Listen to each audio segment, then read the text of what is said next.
Hello, everyone.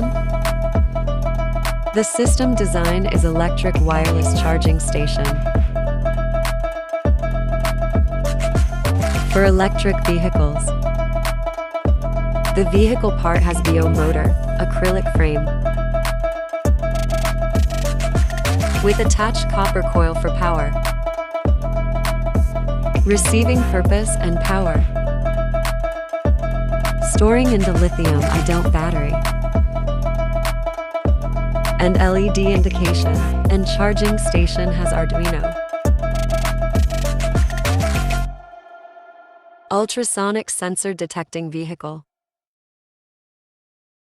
Relay for switching on the charging station. Power supply connected from battery. And transmission coil connected to the relay.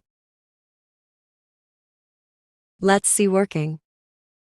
Once vehicle comes near to the electric station, then automatically detect the sensor and start the electric station. Then wirelessly power get transmitted to vehicle.